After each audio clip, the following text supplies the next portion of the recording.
2007년 1월 5일, 19살의 소녀는 평소처럼 집으로 가는 길을 걷고 있었습니다.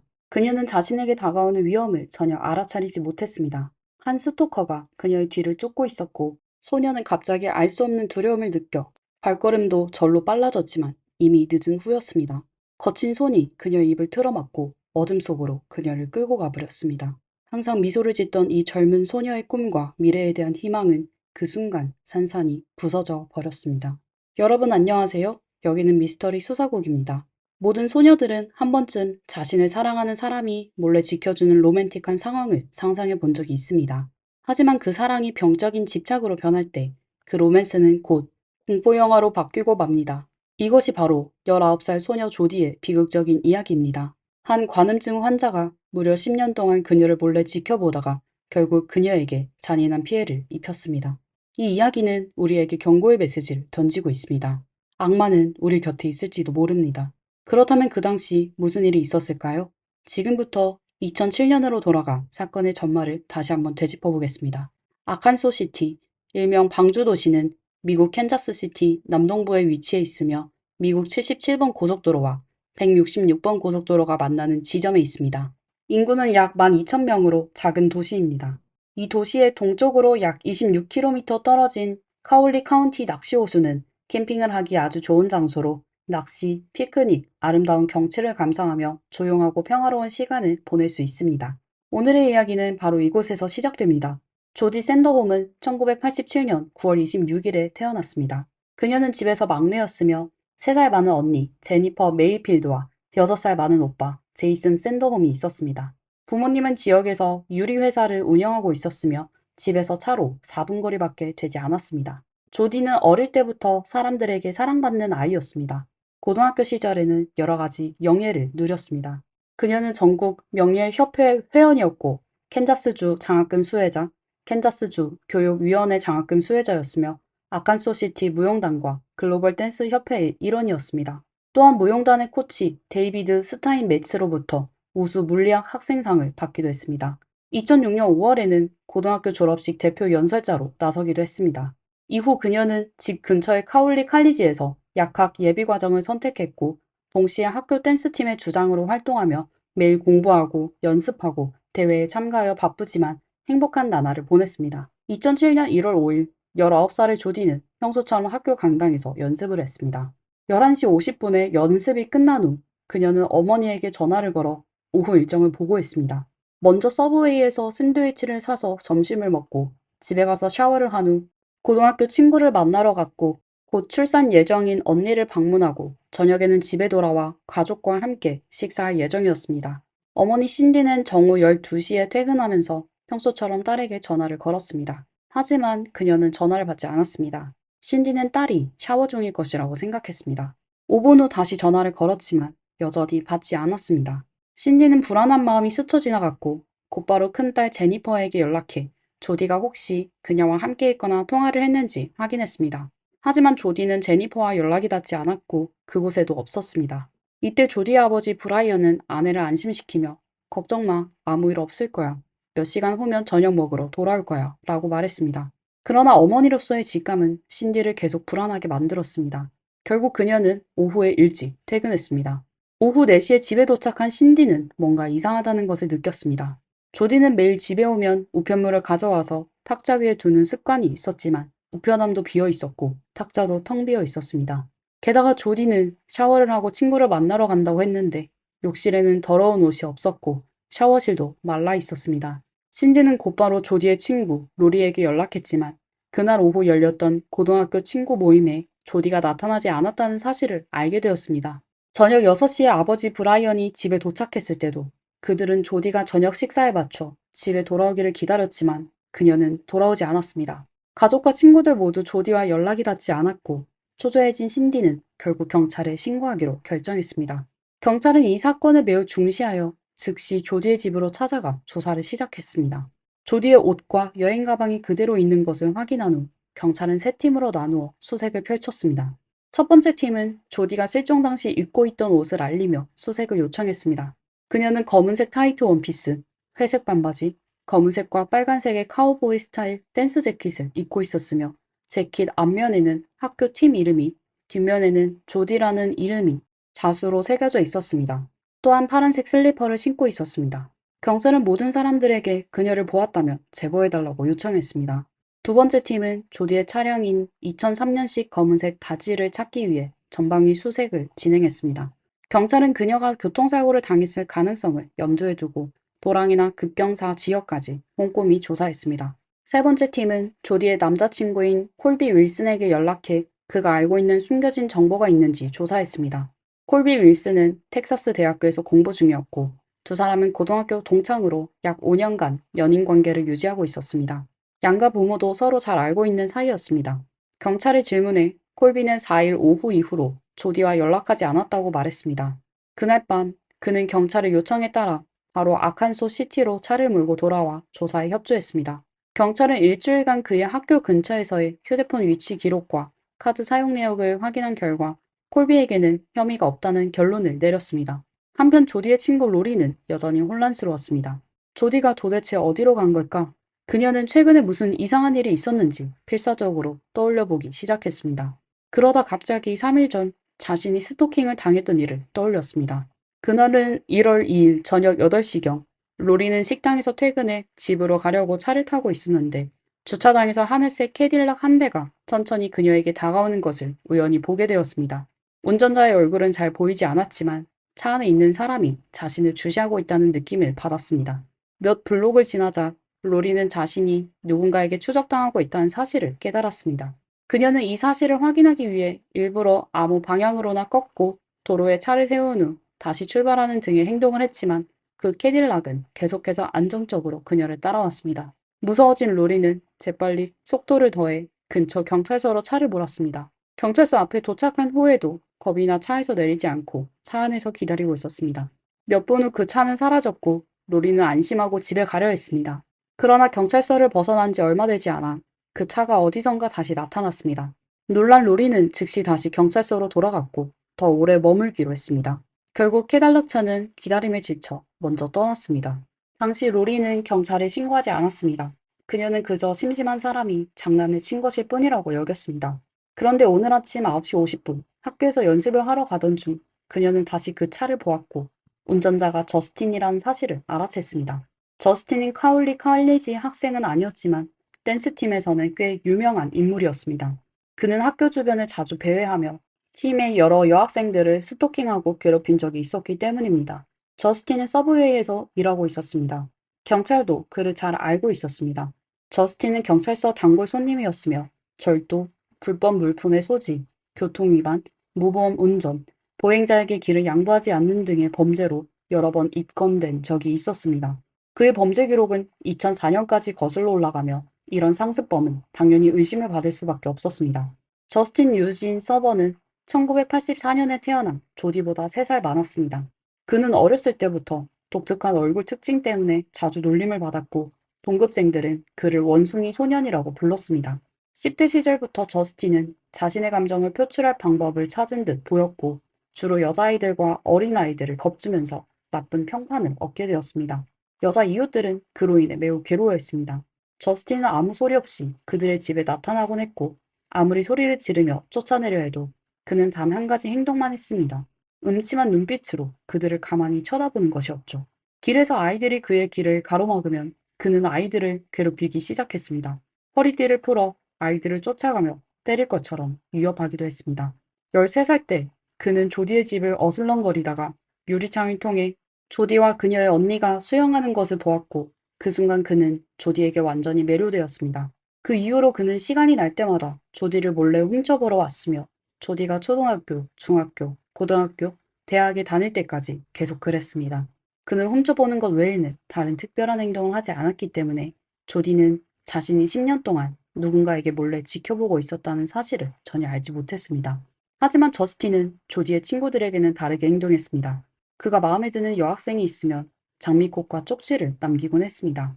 쪽지에는 주로 내게 전화해줘, 데이트하고 싶어, 널 알고 싶어 등의 내용이 적혀 있었습니다. 2004년 그는 불법 물품 소지 혐의로 체포되어 집행유예를 선고받았습니다. 3달 후 그는 절도 혐의로 다시 잡혔습니다.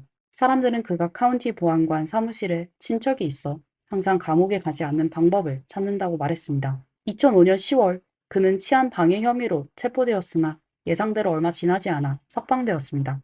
이후 그는 여자친구와 사귀기 시작했으며 둘은 같은 회사에서 일했습니다.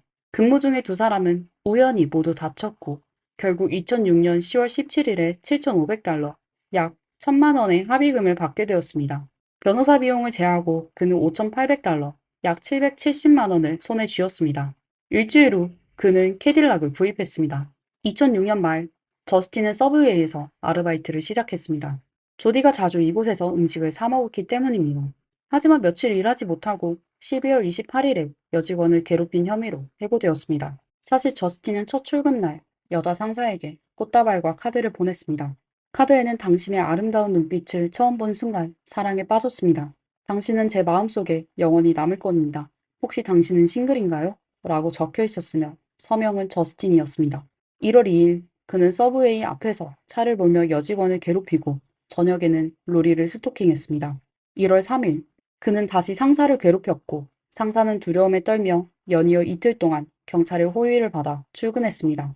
그리고 1월 5일 조디가 실종되었습니다. 2007년 1월 5일 밤 10시 경찰은 저스틴의 집을 방문했고 놀랍게도 그곳이 조디의 집에서 차로 단 2분 거리라는 사실을 발견했습니다. 경찰의 질문에 저스틴은 그날의 일정을 설명했습니다. 그는 오전 11시에 일어나서 기름을 가득 채운 후 윈필드에서 친구를 만나러 갔습니다. 약 정오쯤이 되었을 때 그는 보행자에게 길을 양보하지 않아 교통경찰에게 걸렸고 20분 후 친구가 2명을 더 데리고 도착했습니다. 그들은 함께 로드트립을 가기로 했으나 가는 도중 길을 잘못 들어 시골의 작은 진흙길로 들어갔고 차 바퀴가 진흙 속에 빠졌습니다. 그들이 해결책을 놓고 다투자 저스틴은 화가 나서 혼자 차에서 내려 아칸소 시티로 걸어가기 시작했다고 했습니다. 저스틴은 길을 걸으며 계속 신호가 잡히지 않았고 6시간 동안 걸음 끝에 미국 166번 고속도로 근처에 도착해 아버지에게 전화를 걸어 자신을 데리러 와달라고 했습니다. 그의 아버지 또한 저스틴을 오후 6시 50분경 카울리 카운티 낚시호수 서쪽 약 2km 지점에서 데리러 간 것을 증언했습니다. 그때 비가 내리고 있었고 저스틴은 온몸이 흠뻑 젖어 있었으며 온통 진흙투성이었습니다. 그러나 이상한 점은 저스틴의 차가 그의 집 앞에 주차되어 있었다는 것입니다. 이에 대해 저스틴은 한 친구가 차를 대신 운전에 가져다 줬다고 설명했습니다. 저스틴의 알리바이를 확인하기 위해 경찰은 저스틴이 언급한 3명의 증인을 찾았지만 그들은 모두 저스틴과 함께 있지 않았으며 심지어 그날 낮에 저스틴을 본 적도 없다고 진술했습니다. 분명 저스틴은 거짓말을 하고 있었습니다. 이에 경찰은 그날 밤 저스틴의 전 여자친구를 찾아가 상황을 물었습니다. 전 여자친구는 그들이 3년 동안 사귀었고 일주일 전에 헤어졌다고 말했습니다. 이별의 원인은 저스틴이 1년 넘게 보인 이상한 폭력적인 행동 때문이었습니다. 특히 성적인 문제에서 갈등이 많았는데 그녀가 원할 때 저스틴은 관심이 없었고 그녀가 원치 않을 때 저스틴은 오히려 매우 흥분하는 모습을 보였다고 합니다. 또한 그는 관계 중에 종종 매우 거칠게 행동하곤 했습니다. 저스틴에게는 또 하나의 독특한 습관이 있었는데 그는 카우 야생동물 보호구역으로 데려가서 몇 시간씩 앉아있는 것을 좋아했습니다. 다음 날 전 여자친구는 경찰과 함께 저스틴이 자주 앉아있던 장소로 갔습니다. 그리고 그녀는 경찰을 불안하게 만드는 한마디를 했습니다. 어느 날 우리가 이곳을 차로 지나가던 중 저스틴은 매우 자랑스러운 듯 말했습니다. 나는 누군가를 제거한 후에 시신을 이 야생동물 보호구역에 던져버릴 수 있어. 절대로 아무도 찾지 못할 거야. 카우 야생동물 보호구역은 2600, 350 에이커에 달하며 이곳은 숲이 울창하고 지형이 험준하며 인적이 드뭅니다. 이곳에서 단서를 찾는 것은 매우 어려운 일이었지만 경찰로서는 유일한 수사 방향이었기에 쉽게 포기할 수 없었습니다. 야생동물 보호구역에서 답을 찾는 동시에 경찰은 학교의 CCTV를 확인했으며 1월 5일 조디의 차가 떠난 직후 저스틴의 차가 그 뒤를 따르는 모습이 포착되었습니다. 또한 그날 오전 10시 18분부터 11시 48분 사이에 저스틴의 차가 학교 주차장을 드나드는 장면이 여러 대의 CCTV에 찍혔습니다. 한편 조디의 실종 사건이 언론에 보도되자 2명의 목격자가 경찰에 자발적으로 나와 단서를 제공했습니다. 첫 번째 목격자는 조디의 친구였으며 그녀는 1월 5일 정오 12시 이후에 아칸소 시티에서 조디를 목격했다고 주장했습니다. 그때 조디는 조수석에 앉아 있었고 두 차량이 거의 스쳐 지나갈 때 그녀는 조디에게 손을 흔들었지만 조디는 아무런 반응을 보이지 않았습니다. 그녀는 조디에게 전화를 걸었지만 역시 응답이 없었습니다. 조디의 차는 그렇게 마을을 빠져나갔고 그녀는 운전자가 키가 크고 체격이 좋은 남성이었으며 조디의 남자친구 콜비가 아니라는 점을 확신했습니다. 두 번째 목격자는 1월 5일 오후 3시경 아칸소시티 외곽의 한 비포장도로에서 조디의 차를 보았다고 말했습니다. 또한 휴대폰 신호 기록에 따르면 어제 오후 저스틴은 조디와 함께 있었던 것이 확인되었습니다. 더 우연한 것은 조디의 휴대폰이 마지막으로 신호를 보낸 위치가 저스틴이 아버지에게 구조된 카울리 카운티 낚시호수 근처였다는 것입니다. 이 모든 정황을 보았을 때 조디의 실종은 저스틴과 관련이 있다는 것이 분명했지만 아직 그를 체포할 직접적인 증거가 부족했습니다. 경찰은 며칠 전 저스틴이 경찰 사칙 및 치안 방해 혐의로 발부된 체포영장을 떠올렸고 한 가지 방법을 떠올렸습니다. 먼저 저스틴의 $1,000 보석금을 취소한 후 불법으로 학교에 침입한 혐의로 그를 체포하자는 계획이었습니다. 1월 6일 밤 9시 45분 저스틴은 체포되었고 그의 옷, 신발, 휴대폰, 차도 함께 압수되었습니다. 이에 대해 저스틴은 전혀 당황하지 않았습니다. 그는 이미 모든 것을 깨끗하게 세탁해 두었기 때문입니다. 후속 조사 결과 그의 물건에서는 아무런 단서도 발견되지 않았습니다. 경찰은 처음에 그가 자백하길 기대했지만 저스틴은 계속해서 친구들과 로드트립을 갔다고 주장했습니다. 그가 스스로 자백할 가능성이 없다는 것이 분명해지자 경찰은 더 깊이 조사하기로 했습니다. 먼저 저스틴에게 차가 진흙에 빠졌다는 장소를 보여달라고 요구했지만 당연히 아무런 결과도 없었습니다. 이어서 경찰은 조디의 집 우편함 근처에서 발견된 발자국을 조사하기 시작했습니다. 비록 저스틴의 신발은 매우 깨끗하게 세탁되어 있었지만 신발 자국의 모양을 대조하는 데는 문제가 없었고 결과는 완벽히 일치했습니다. 또한 카우 야생동물 보호구역에서 저스틴이 자주 앉던 장소에서도 두 개의 신발 자국이 발견되었습니다. 그 중 하나는 저스틴의 것이었고 다른 하나는 경찰이 추정하기에 조디의 것으로 보였습니다. 신발 자국의 궤적을 추적하던 중 어느새 날이 어두워져 발자국을 더 이상 선명하게 확인할 수 없었고 경찰은 다음 날 다시 수색하기로 했습니다. 도시로 돌아가는 길에 두 명의 수사관은 저스틴이 아버지에게 구조되었던 장소를 지나던 중 직감에 이끌려 그곳에 차를 세우고 살펴보기로 했습니다. 그들의 직감은 틀리지 않았고 그곳에서 진실이 드러났습니다. 호숫가에는 공중 화장실이 있었고 화장실 밖의 진흙은 경찰이 방금 다녀온 흙길의 진흙과 동일했습니다. 그 근처에는 자동차 바퀴 자국도 발견되었습니다. 경찰은 조심스럽게 여자 화장실로 다가갔고 그곳의 변기 안에서 조디의 부모에게 쓰인 편지를 발견했습니다. 이후 더 많은 경찰이 현장에 투입되었고 그곳에서 운동 반바지, 조디의 운전면허증과 사회보장 카드가 들어있는 지갑, 조디의 이름이 새겨진 학교팀 재킷, 그리고 슬리퍼 한 짝을 발견했습니다. 경찰은 이 슬리퍼가 앞서 발견된 조디 것으로 추정되는 발자국과 일치한다는 사실을 확인했습니다. 바퀴 자국을 분석한 결과 조디는 차와 함께 호수에 버려졌을 가능성이 제기되었습니다. 1월 8일 경찰은 전문 잠수부를 동원해 호수에서 수색 작업을 진행했지만 아무런 성과가 없었습니다. 1월 9일 경찰은 외부의 지원을 요청했습니다. 그 지원자는 비영리단체의 조직자인 팀 밀러였습니다. 그는 딸을 잃은 아버지로 1984년 그의 16살 딸 로라 미러가 납치되어 잔혹하게 희생당했습니다. 팀은 가족 구성원이 실종되었을 때 그 가족이 겪는 깊은 상처를 너무나도 잘 이해하고 있어 2000년 8월에 이 구조대를 창립했습니다.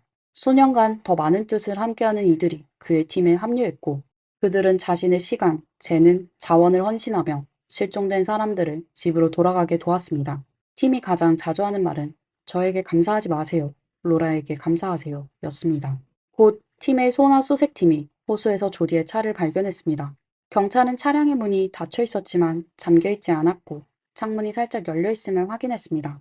차 안에는 슬리퍼 한 짝만 있었고 조디는 보이지 않았습니다. 몇 시간 동안 샅샅이 수색한 끝에 경찰은 매우 의도적으로 쌓아놓은 듯한 나뭇가지 더미 앞에서 발걸음을 멈췄습니다. 마른 나뭇가지를 치우자 그 안에는 온몸에 상처를 입고 이미 숨을 거둔 조디가 있었습니다. 아무도 상상할 수 없었을 것입니다. 조디의 몸, 귀와 입 속까지 수많은 나뭇가지가 꽂혀 있었고 그 외에도 나뭇잎과 모래가 있었습니다. 부검 결과 조디는 최소 4시간, 5시간 동안 매우 거칠게 다뤄졌으며 사망 시간은 1월 5일 오후 5시 30분으로 추정되었습니다. 목에는 여러 차례 가해진 압박 흔적이 있었고 5분에서 12분 동안 간헐적으로 조였다 풀렸다 한 것으로 나타났습니다. 조디의 오른손 손톱에서 저스틴의 DNA가 검출되었고 운전석에서 발견된 머리카락 한 가닥도 저스틴의 것임이 확인되었습니다. 이틀 후 조디의 추모식이 카울리 칼리지 강당에서 열렸으며 약 2,000명이 참석해 한때 천사 같았던 그녀를 추모했습니다. 2009년 2월 12일 저스틴은 여러 차례의 청문회와 정신감정을 거친 끝에 폭행 및 중범죄 납치 혐의로 유죄 판결을 받았습니다. 저스틴은 70에서 80 사이의 낮은 지능지수를 근거로 처벌을 피하려 했지만 검사는 그가 64학점의 대학 과정을 마쳤으며 지적장애가 전혀 없고 재판을 받을 능력이 충분하다는 점을 지적했습니다. 3월 20일 저스틴은 카울리 카운티 법원에서 사형을 선고받았으며 납치죄로 인해 추가로 176개월의 징역형을 선고받았습니다. 그는 1994년 7월 1일 캔자스주가 사형을 재도입한 이후 11번째 사형수가 되었습니다.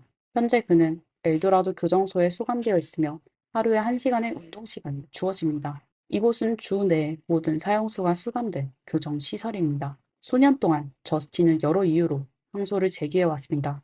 2016년 지적장애의 정의가 새롭게 개정되자 저스틴은 이를 이용해 2017년에 지적장애를 앓고 있다는 이유로 캔자스주 대법원에서 사형 집행유예 권고를 받았습니다. 2018년 10월 25일 대법원은 카울리 법원의 유죄 판결을 유지했지만 그의 형량 판결을 뒤집었습니다. 결국 5대2의 결정으로 이 사건은 카울리 법원에 다시 회부되었고 당시 법원이 저스틴에게 지적장애가 없다고 판단한 이유가 지나치게 성급하다는 것이 재심 이유였습니다. 카울리 법원은 재심을 시작했지만 2023년 7월 8일 청문회 이후로 새로운 판결은 아직 발표되지 않았습니다.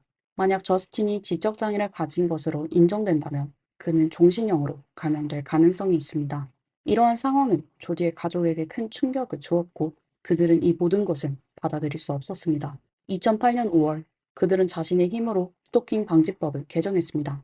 이 법은 스토킹과 괴롭힘의 정의를 확대하고 명확히 하였으며 고의적이고 무모한 행위에 대해 더 엄격한 처벌을 부과하고 또한 법 집행기관이 잠재적인 위험에 미리 개입하여 몰래 훔쳐보거나 스토킹하는 사람을 먼저 체포할 수 있도록 허용했습니다. 조디가 희생되기 전 적어도 20명이 넘는 여성이 저스틴이 자신들을 괴롭히고 스토킹했다고 고소했으나 당시 법의 미비로 인해 그를 기소할 방법이 없었습니다. 새로 통과된 이 법은 많은 사람들에 의해 조디법이라고 불리게 되었습니다. 2009년 11월 조디의 가족은 야생동물 관리국의 허가를 받아 조디가 발견된 장소에 기념비를 세울 수 있었습니다. 이를 통해 그녀를 추모하고자 했습니다.